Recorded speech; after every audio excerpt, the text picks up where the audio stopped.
ಗುರುಬ್ರಹ್ಮ ಗುರುವಿಷ್ಣು ಗುರುದೇವೋ ಮಹೇಶ್ವರ ಗುರು ಸಾಕ್ಷಾತ್ ಪರಬ್ರಹ್ಮ ತಸ್ಮೈ ಶ್ರೀ ಗುರುವೇ ನಮಃ. ಸಮಸ್ತ ಗುರುಮಾರ್ಗ ವಾಹಿನಿ ವೀಕ್ಷಕರಿಗೆ ಶಿವಾನಂದ ಜೋಶಿಯವರ ನಮಸ್ಕಾರಗಳು. ವೀಕ್ಷಕರೇ, ಇವತ್ತಿನ ದಿನ ಮುಖ್ಯವಾಗಿ ಗುರು ಪರಿವರ್ತನಾ ಕಾಲ. ಇದು ವರ್ಷ ಪೂರ್ತಿಯಾಗಿ 12 ರಾಶಿಗಳಿಗೆ ಯಾವ ಫಲಗಳನ್ನು ಕೊಡ್ತಾನೆ ಅನ್ನೋಂಥ ವಿಷಯವನ್ನು ಕುರಿತು ತಿಳಿಸುವಂಥ ಪ್ರಯತ್ನ. ಇವತ್ತಿನ ದಿನ ವಿಶೇಷವಾಗಿ ಜೂನ್ 2ನೇ ತಾರೀಕಿನಿಂದ ಬೆಳಗ್ಗೆ ಗುರು ಪರಿವರ್ತನೆ ಆಗ್ತಾನೆ. ಆ ಗುರು ಪರಿವರ್ತನೆ ಆಗುವಂಥ ಸಂದರ್ಭವನ್ನು ಗಮನಿಸಿ 2ನೇ ರಾಶಿಯಾದಂಥ ಅಂದರೆ ಭಚಕ್ರದ 2ನೇ ರಾಶಿಯಾದಂಥ ಋಷಭ ರಾಶಿಯ ಬಗ್ಗೆ ವಿಶೇಷವಾಗಿ ತಿಳಿಸ್ತೀನಿ. ಈ ಋಷಭ ರಾಶಿಯಲ್ಲಿ ಹುಟ್ಟಿದಂಥವರು ಹೇಗಿರ್ತಾರೆ, ಗುರು ಬಲ ಹೇಗೆ ಸಿಗುತ್ತೆ ಅನ್ನೋದ್ರ ಬಗ್ಗೆ ತಿಳಿಸುವಂಥ ಪ್ರಯತ್ನ. ಈ ಋಷಭ ರಾಶಿಯಲ್ಲಿ ಹುಟ್ಟಿದವರಿಗೆ ಈಗ ಸದ್ಯಕ್ಕೆ 3ನೇ ಮನೆಯಲ್ಲಿ ಗುರು ಪ್ರವೇಶ ಮಾಡ್ತಾ ಇದ್ದಾನೆ ಜೂನ್ ತಿಂಗಳಲ್ಲಿ. ಈ 3ನೇ ಮನೆ ಅಂದರೆ ತೃತೀಯ ಭಾವ, ಪರಾಕ್ರಮ ಭಾವ, ಭಾತೃಭಾವ ಅಂತ ಕೂಡ ಕರಿತೀವಿ ನಾವು. ಈ ಭಾವದಲ್ಲಿ ಇರ್ತಕ್ಕಂಥ ಗುರು ಅಷ್ಟೊಂದು ಬಲಾಬಲಗಳನ್ನು ನಿಮಗೆ ಕೊಡೋದಿಲ್ಲ ಅಂತ ಕೂಡ ಹೇಳ್ಬೋದು. ಆದರೆ ಏಕಾದಶದಲ್ಲಿರ್ತಕ್ಕಂಥ ಶನಿ ಮಾತ್ರ ನಿಮಗೆ ಹೆಚ್ಚಿನ ಪ್ರಗತಿಯನ್ನು ಕೊಡ್ತಾನೆ. ನಿಮ್ಮ ಕರ್ಮದಲ್ಲಿ ತುಂಬ ಆಸಕ್ತಿಯನ್ನು ನಿರ್ಮಾಣ ಮಾಡ್ತಾನೆ. ಕೆಲಸ ಉದ್ಯೋಗ ಕಾರ್ಯಗಳಲ್ಲಿ ಯಶಸ್ವಿಯನ್ನು ಕೊಡ್ತಾನೆ.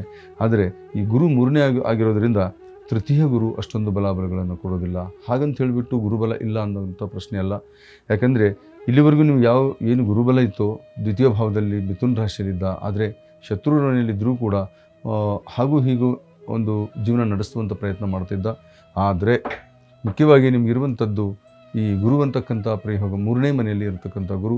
ಹಾಗೆ ಈ ಅಕ್ಟೋಬರ್ ತಿಂಗಳು 31 ನಂತರ ಆ ಗುರು ಬಂದುಬಿಟ್ಟು ಅತಿಚಾರ ಪ್ರವೇಶ ಅಂತ ಹೇಳ್ತೀವಿ, ಅಂದರೆ ಸಿಂಹರಾಶಿಗೆ ಪ್ರವೇಶ ಮಾಡ್ತಾನೆ ಅಂತ ಹೇಳ್ಬೋದು. ಆ ಸಿಂಹರಾಶಿಗೆ ಪ್ರವೇಶ ಮಾಡ್ತಕ್ಕಂಥ ಗುರು ನಿಮ್ಮ ಜೀವನದಲ್ಲಿ ಚತುರ್ಥ ಭಾವಕ್ಕೆ ಪ್ರವೇಶ ಮಾಡ್ತಾನೆ. ಅದು ಜನವರಿ 24 ತಾರೀಕಿನವರೆಗೂ, ಅಂದರೆ ಅಕ್ಟೋಬರ್, ನವಂಬರ್, ಡಿಸೆಂಬರ್, ಜನವರಿ, ಇಂದು 2.25 ತಿಂಗಳು ನಿಮ್ಮ ಜೀವನದಲ್ಲಿ ಮತ್ತೆ ವಿಶೇಷವಾದ ಬದಲಾವಣೆ ಚತುರ್ಥ ಭಾಗಕ್ಕೆ ಬರ್ತಕ್ಕಂಥ ಗುರು ಕೊಡ್ತಾನೆ. ಆದರೆ ಅಕ್ಟೋಬರ್ 31ರವರೆಗೂ ಸ್ವಲ್ಪ ಜಾಗೃತಿ ವಹಿಸ್ಕೋಬೇಕಾಗುತ್ತೆ. ಗುರುಬಲ ನಿಮಗೆ ಇಲ್ಲ ಅನ್ನುವಂಥದ್ದು ವಿಷಯ ಇಲ್ಲದೇ ಇದ್ದರೂ, ಆದರೆ ಶನೀಶ್ವರನ ಬಲ ನಿಮಗೆ ಸಿಗುತ್ತೆ. ಕರ್ಮಸ್ಥಾನದಲ್ಲಿ ರಾಹು ಇದ್ದಾನೆ. ಸ್ವಲ್ಪ ಕಷ್ಟಪಡಬೇಕಾಗುತ್ತೆ. ನಿಮ್ಮ ಕೆಲಸದಲ್ಲಿ, ವೃತ್ತಿಯಲ್ಲಿ ಕಷ್ಟಪಡಬೇಕಾಗುತ್ತೆ. ವರಿಷ್ಠ ಜನರಿಂದ ಸ್ವಲ್ಪ ಕಷ್ಟಪಡಬೇಕಾಗುತ್ತೆ. ಮತ್ತು ನಿಮಗೆ ಈ ಪ್ರವಾಸಗಳನ್ನು ಮಾಡಬೇಕಾಗತ್ತೆ. ವರಿಷ್ಠ ಅಧಿಕಾರಿಗಳ ಮೂಲಕ ಅವ್ರು ಹೇಳುವಂಥ ಪ್ರಯತ್ನಕ್ಕೆ ವಿದೇಶಕ್ಕೆ ಹೋಗ್ಬೋದು ಅಥವಾ ಬೇರೆ ರಾಜ್ಯಕ್ಕೆ ಹೋಗ್ಬೋದು. ಅನಿವಾರ್ಯ ಆ ಕಂಪನಿಗಳ ಕೆಲಸ ಮಾಡ್ತಕ್ಕಂಥವ್ರು ಇದ್ದರೆ, ಸರ್ಕಾರಿ ನೌಕರರಾಗಿದ್ದರೂ ಕೂಡ ಸ್ವಲ್ಪ ಪ್ರವಾಸವನ್ನು ಮಾಡ್ತಕ್ಕಂಥದ್ದಾಗುತ್ತೆ. ಇಂಥ ಒಂದು ಪ್ರವಾಸದಲ್ಲಿ ಸ್ವಲ್ಪ ದಣಿವು ಅಂತಕ್ಕಂಥ ನಿಮ್ಗೆ ಹೆಚ್ಚಿಗೆ ಆಗುತ್ತೆ ಅಂತ ಹೇಳ್ಬೋದು. ಅದಕ್ಕೆ ಪ್ರವಾಸದ ದಣಿವಿನಿಂದಾಗಿ ಆಹಾರ ವಿಹಾರದಲ್ಲಿ ಸ್ವಲ್ಪ ವ್ಯತ್ಯಾಸ ಆಗುವಂಥದ್ದಾಗುತ್ತೆ ಋಷಭ ರಾಶಿಯವರಿಗೆ. ಇದನ್ನು ಸ್ವಲ್ಪ ತಾವು ಆದಷ್ಟು ನಿಮಗೆ ಆಹಾರ ವಿಹಾರ ನಿದ್ರಾ ಈ ವಿಷಯಗಳನ್ನು ಸರಿಯಾದ ರೀತಿಯಲ್ಲಿ ಗಮನಿಸಿಕೊಂಡು ಹೋಗೋದರಿಂದ ನಿಮಗೆ ಋಷಭ ರಾಶಿಯವರಿಗೆ ಸ್ವಲ್ಪ ಆರೋಗ್ಯವನ್ನು ಗಮನಿಸ್ಬೋದು ಅಂತ ಹೇಳ್ತೀವಿ. ಆದರೆ ಚತುರ್ಥದಲ್ಲಿ ಮತ್ತೆ ನಿಮಗೆ ಗುರು ಬರೋದರಿಂದ ಅಕ್ಟೋಬರ್ 31 ನಂತರ ಅಲ್ಲಿ ಚತುರ್ಥ ಭಾವ ಅಂದರೆ ಮಾತೃಭಾವ ಆಗುತ್ತೆ.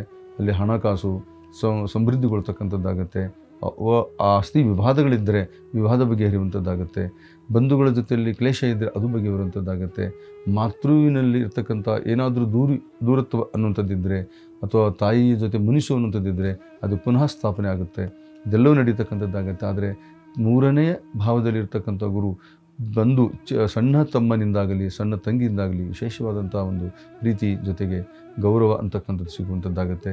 ಅವ್ರ ಮೂಲಕ ತಮ್ಮ ಕೆಲಸ ಕಾರ್ಯ ಇತ್ಯಾದಿಗಳು ಸಹ ಗೈಡೆನ್ಸ್ ಅಂತ ಹೇಳ್ಬೋದು, ಚಿಕ್ಕವರಾದರೂ ಕೂಡ ಹಿರಿಯವರಿಗೆ ಮಾರ್ಗದರ್ಶನ ಮಾಡುವಂಥ ಒಂದು ಕಾಲ ಬರುತ್ತೆ. ಅವರ ಒಂದು ಪ್ರೀತಿಯಿಂದಾಗಿ ನಿಮ್ಮ ಕಾರ್ಯದಲ್ಲಿ ಜಯ ಅನ್ನುವಂಥದ್ದು ಕೂಡ ಸಿಗುತ್ತೆ. ಆದರೆ ಮತ್ತೆ ಜನವರಿ 21 ನಂತರ ಮತ್ತೆ ತೃತೀಯ ಭಾವಕ್ಕೆ ಗುರು ಬರತಕ್ಕಂಥದ್ದು ಮತ್ತು ಗುರುವಿನಲ್ಲಿ ಮತ್ತು ಶನಿವಿನಲ್ಲಿ ಸಹಜವಾಗಿ ನವಪಂಚಕ ಯೋಗ ಅನ್ನುವಂಥದ್ದಾಗ್ಬೋದು. ಇದು ಕೂಡ ವಿಶೇಷ ಬಲವನ್ನು ಕೊಡುತ್ತೆ. ಯಾಕಂದರೆ ಇಲ್ಲಿ ಶನೇಶ್ವರ ನಿಮಗೆ ಏಕಾದಶದಲ್ಲಾಗಿರೋದ್ರಿಂದ ಗುರುವಿನ ದೃಷ್ಟಿ ಶನಿ ಮೇಲೆ ಬರುವಾಗ ಅಲ್ಲಿ ಕರ್ಮ ಮತ್ತು ಧರ್ಮದ ಸಂಯೋಗ ತುಂಬ ಚೆನ್ನಾಗಿ ನಡೀತದೆ ಅಂತ ಹೇಳ್ಬೋದು. ಆದರೆ ಶನೇಶ್ವರ ನಿಮಗೆ ತುಂಬ ಒಳ್ಳೆಯವನಾಗಿದ್ದಾನೆ. ಮುಂದೆ ಬರ್ತಕ್ಕಂಥ ಕಾಲ ದ್ವಾದಶ ಬರ್ತಕ್ಕಂಥ ಶನೇಶ್ವರನಿಗಿಂತಲೂ, ಯಾಕಂದರೆ ವರ್ಷ ಪೂರ್ತಿ ಶನಿ ಏಕಾದಶದಲ್ಲಿ ಇರೋದ್ರಿಂದ ನಿಮಗೆ ಲಾಭಾಂಶಗಳನ್ನು ಹೆಚ್ಚು ಕೊಡ್ತಾನೆ ಅಂತ ಹೇಳ್ಬೋದು. ಕರ್ಮಕ್ಕಿರ್ತಕ್ಕಂಥ ರಾಹು ಕೂಡ ವಿಶೇಷ ಗಮನಿಸಿ. ಅದು ಶನೇಶ್ವರನ ಮನೆಯಲ್ಲಿ ರಾಹು ನಡೀತಾ ಇದೆ. ಯಾಕಂದರೆ ಎಲ್ಲ ಕಾರ್ಯಗಳು ನಿಮಗೆ ಎಲ್ಲ ನಡೀತಾ ಇದೆ ಅಂತ ಹೇಳೋದಲ್ಲ, ಆದರೆ ಕುಂಠಿತತೆ ಅಂತಕ್ಕಂಥದ್ದು ಬರುತ್ತೆ. ಆದರೆ ನಿಮ್ಮ ಪ್ರಯತ್ನಶೀಲತೆ ಬಹುಮುಖ್ಯವಾಗಿರಬೇಕು ಋಷಭ ರಾಶಿಯವರಿಗೆ. ನಿಮ್ಮ ಋಷಭ ರಾಶಿಯವರಿಗೆ ಈ ವರ್ಷದಲ್ಲಿ ಇರತಕ್ಕಂಥ ಗುರುವಿನ ಪ್ರಭಾವ ಹೆಚ್ಚಿಸಿಕೊಳ್ಬೇಕು ಅನ್ನುವಂಥದ್ದಾಗಿದ್ದರೆ ಖಂಡಿತವಾಗಿ ನಾವು ಗುರು ದರ್ಶನವನ್ನು ಮಾಡಬೇಕು. ನಿಮ್ಮ ಮೂಲ ಗುರು ದರ್ಶನ, ನಿಮಗೆ ದೀಕ್ಷಾ ಗುರು ಯಾರಾದರೂ ಇದ್ದರೆ ಅಥವಾ ನಿಮ್ಮ ಕುಲಗುರು ಅನ್ನುವಂಥದ್ದಿದ್ದರೆ ಆ ಗುರುಗಳ ದರ್ಶನ ಮಾಡಬೇಕು. ಗುರುವಿಗೆ ವಸ್ತ್ರದಾನವನ್ನು, ಹಳದಿ ವಸ್ತ್ರದಾನವನ್ನು ಕರುಣಿಸಬೇಕು. ಅಂದರೆ ನೀವು ಕೊಡೋದ್ರಿಂದ ಏನಾಗುತ್ತೆ, ಗುರುವಿನ ಎಫೆಕ್ಟ್ಗಳನ್ನು ಹೆಚ್ಚಿನ ರೀತಿಯಲ್ಲಿ ಆಗೋದನ್ನು ನೀವು ಕಡಿಮೆ ಮಾಡ್ಕೋಬೋದು. ಗುರುವಿಗೆ ಮತ್ತು ಸಹದಂಪತಿಗಳಾಗಿದ್ದರೆ ಆ್ಯಕ್ಚುಲಿ ನಿಮಗೆ ಗುರುಗಳು ದಂಪತಿ ಸಹಿತ ಆಗಿದ್ದರೆ ಅವರಿಗೆ ನೀವು ದಾನ ಕೊಡೋದ್ರಿಂದ, ಅವರಿಗೆ ವಸ್ತ್ರದಾನ, ಅವರಿಗೆ ಅನ್ನದಾನ ಮಾಡೋದರಿಂದ, ಸುವರ್ಣದಾನ ಅಂತ ಹೇಳ್ತೀವಿ, ಅದೆಲ್ಲ ಯೋಗ ಇದ್ದವರು ಕೊಡಬಹುದು. ಇಲ್ಲದೇ ಇದ್ದರೆ ವಸ್ತ್ರದಾನ ಮತ್ತು ಅನ್ನದಾನವನ್ನು ಗುರುಗಳಿಗೆ ಮಾಡಿ ಭೋಜನವನ್ನು ಮಾಡಿಸಿ ಅವ್ರಿಗೆ ಸಂತೃಪ್ತಿಗೊಳಿಸೋದ್ರಿಂದ ಈ ಗುರುವಿನಲ್ಲಿ ಆಗತಕ್ಕಂಥ ನಕಾರಾತ್ಮಕ ದೋಷಗಳ ನಿವಾರಣೆ ಆಗ್ತದೆ ಅಂತ ಹೇಳ್ಬೋದು. ಇದೆಲ್ಲ ಆಗ್ತಾ ಈ ಕೇತು ಅಂತಕ್ಕಂಥದ್ದು ಏನಾಗುತ್ತೆ, ಈ ನಿಮ್ಮ ರಾಶಿಯವರಿಗೆ 4ನೇ ಮನೇಲಿ ಹೋಗ್ತಾ ಇದೆ. ಇನ್ನೊಂದು ಈ ಗುರು ಬಂದುಬಿಟ್ಟು ಅಕ್ಟೋಬರ್ 31ರ ನಂತರ ಅತಿಚಾರವಾಗಿ ಇರ್ತಕ್ಕಂಥ, ಅತಿಚಾರ ಅಂತ ಹೇಳಿದರೆ ಅತಿ ವೇಗವಾಗಿ ಹೋಗ್ತಕ್ಕಂಥ ಗ್ರಹ. ಆ್ಯಕ್ಚುಲಿ 1 ವರ್ಷ ಇರಬೇಕು, ಆದರೆ ಮುಂದೆ ಹೋಗೋದು ಅತಿಚಾರ ಮತ್ತು ವಕ್ರತ್ವ ಅಂತಕ್ಕಂಥದ್ದು ಗುರುವಿಗೆ ಬರುತ್ತೆ. ಇಲ್ಲಿ ಅತಿಚಾರವಾಗಿರೋದ್ರಿಂದ ಕೇತು ಜೊತೆ ಗುರು ಸೇರ್ತಾನೆ. ಆ ಕೇತು ಜೊತೆ 4ನೇ ಮನೆಯಲ್ಲಿ ಸೇರುವಾಗ ಸ್ವಲ್ಪ ಮಾತೃಯೋಗ ಕೆಲವೊಬ್ಬರಿಗೆ ಆಗುವಂಥ ಯೋಗ ಬರುತ್ತೆ.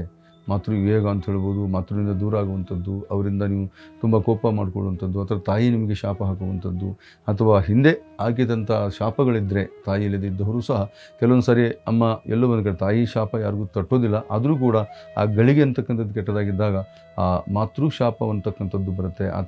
ಅಥವಾ ಮಾತೃವಿನ ಮಾತೃ ಅಂತ ಹೇಳಿದರೆ ಪಿತಾಮಹಿ ಅಂತಕ್ಕಂಥದ್ದು ಬರುತ್ತೆ, ಮಾತಾಮಹಿ ಅಂತಕ್ಕಂಥದ್ದು ಬರುತ್ತೆ. ಅಂಥವ್ರದ್ದು ಶಾಪ ಕೂಡ ಇಲ್ಲಿ ಸ್ವಲ್ಪ ಜಾಗೃತಿ ಆಗುತ್ತೆ. ಅದು ಜನವರಿ 24ರವರೆಗೂ. ಈ ಒಂದು ಕಾರ್ಯದಲ್ಲಿ ಗುರು ಸೇವೆ ಇಂಪಾರ್ಟೆಂಟ್ ಆಗುತ್ತೆ, ಗುರು ದರ್ಶನ ಇಂಪಾರ್ಟೆಂಟ್ ಆಗುತ್ತೆ. ಆ ಗುರುವಿನ ಕೃಪೆಗೆ ನೀವು ಪಾತ್ರರಾಗುವಂಥ ಪ್ರಯತ್ನ ನೀವು ಮಾಡಿದ್ದಾದರೆ ಈ ವೃಷಭ ರಾಶಿಯವರು ಈ ವರ್ಷ ತುಂಬ ಉತ್ತಮ ಫಲ ಕಾಣ್ತೀರಾ ಅಂತ ಹೇಳ್ಬೋದು. ಆದರೂ ನಿಮ್ಮ ಆದಾಯದಲ್ಲಿ ಅರ್ಧಕ್ಕರ್ಧ ಆದಾಯ ಅಂತಕ್ಕಂಥದ್ದು ಹೇಳ್ಬೋದು. ಅರ್ಧ ಆದಾಯ ನಷ್ಟ ಆಗುತ್ತೆ, ಅರ್ಧ ಆದಾಯ ಉಳಿತದೆ. ಆದರೆ ಉಳಿಸುವಂಥ ಪ್ರಯತ್ನದಲ್ಲಿ ಕೂಡ ತಾವಿರಬೇಕು. ಕೇವಲ ನೀವು ಬರುತ್ತೆ ಅಂತ ಹೇಳಿಬಿಟ್ಟು ಪೂರ್ವಭಾವಿ ಅಂದರೆ ನಿಮಗೆ ಯೋಜನೆಗಿಂತಲೂ ಹೆಚ್ಚಿನ ರೀತಿಯಲ್ಲಿ ವ್ಯಯ ಮಾಡುವಂಥದ್ದಾಗ್ಬೋದು, ಅದು ಇನ್ವೆಸ್ಟ್ಮೆಂಟ್ ಮಾಡುವಂಥದ್ದಾಗ್ಬೋದು. ತಾವು ಮಾಡೋದ್ರಿಂದ ಬರದೇ ಇದ್ದಾಗ ತುಂಬ ನಿರಾಶೆ ಆಗುತ್ತೆ.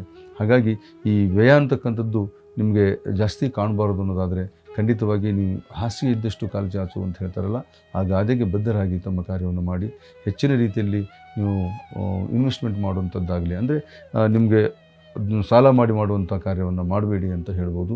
ಈ ವರ್ಷದಲ್ಲಿ ಬಂಧು ಪ್ರೀತಿ ಸಿಗುತ್ತೆ. ಖಂಡಿತವಾಗಿ ಬಂಧುಗಳ ವಿವಾಹ ಮಾಡುವಂಥ ಯೋಗ ಬರುತ್ತೆ. ತಂಗಿ ವಿವಾಹವನ್ನು, ತಮ್ಮ ವಿವಾಹವನ್ನು ಮಾಡುವಂಥ ಯೋಗ ಬರುತ್ತೆ. ಸ್ವಲ್ಪ ವ್ಯಯಗಳು ಜಾಸ್ತಿ ಆಗುತ್ತೆ, ಖರ್ಚು ಆಗುತ್ತೆ, ಆದರೆ ಸಂತೋಷವೂ ಇರುತ್ತೆ. ಆದರೆ ಈ ಸಂತೋಷದ ಜೊತೆಯಲ್ಲಿ ಸ್ವಲ್ಪ ಶಾಪಗಳಾಗುತ್ತೆ. ಇದರಿಂದ ಚರ್ಮ ವ್ಯಾಧಿ ಆಗುವಂಥದ್ದಾಗಬಹುದು, ಅಥವಾ ಅಕಾಲ ಭೋಜನದಿಂದ ನಿಮಗೆ ರುಧಿರ ವ್ಯಾಧಿ ಅಂತಕ್ಕಂಥದ್ದಾಗಬಹುದು. ವೃಷಭ ರಾಶಿಯವರಿಗೆ ಇದನ್ನು ಸ್ವಲ್ಪ ಗಮನಿಸಿ ತಾವು ಆದಷ್ಟು ವೈದ್ಯಕೀಯ ಉಪಚಾರದ ಜೊತೆಗೆ ಮನಸ್ಸನ್ನು ಶುದ್ಧೀಕರಣ ಮಾಡ್ಕೊಂಡು ಹೋಗಿ ಈ ವರ್ಷ ವಿಶೇಷವಾದ ಫಲಗಳನ್ನು ನೀವು ಕಾಣ್ತೀರ ಅಂತ ಹೇಳ್ಬೋದು. ಆದರೆ ಒಂದೇ ಮಾತು, ನಿಮ್ಮಲ್ಲಿ ಯಾವ ಭಾವನೆ ಇರುತ್ತೋ ಆ ಭಾವನೆ ತಕ್ಕಂತೆ ಫಲ. ಯದ್ಭಾವೋ ತದ್ಭಗವತಿ ಅಂತ ಹೇಳ್ತಾರೆ. ಹಾಗೆ ನಿಮ್ಮ ಭಾವ ಹೇಗಿದೆಯೋ ಹಾಗೆ ನಿಮ್ಮ ಗುರುಗಳು ಮತ್ತು ನಿಮ್ಮ ಈ ಗ್ರಹಗಳು ನಿಮಗೆ ಫಲಗಳನ್ನು ಕೊಡ್ತಾರೆ.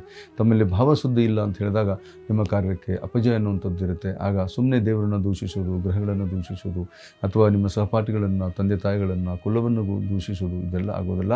ಆದರೆ ಮುಖ್ಯವಾಗಿ ನಿಮ್ಮ ಭಾವಶುದ್ಧವಾಗಿ ಇಟ್ಟುಕೊಳ್ಳಿ. ಖಂಡಿತ ವೃಷಭ ರಾಶಿಯವರು ಈ ವರ್ಷದಲ್ಲಿ ಉತ್ತಮ ಫಲ ಕಾಣ್ತೀರ ಅಂತ ಹೇಳ್ತಾ ಇವತ್ತಿನ ಭವಿಷ್ಯವನ್ನು ಮುಗಿಸ್ತಾ ಇದ್ದೇನೆ. ಮತ್ತೊಮ್ಮೆ ಭೇಟಿಯಾಗೋಣ. ನಮಸ್ಕಾರ.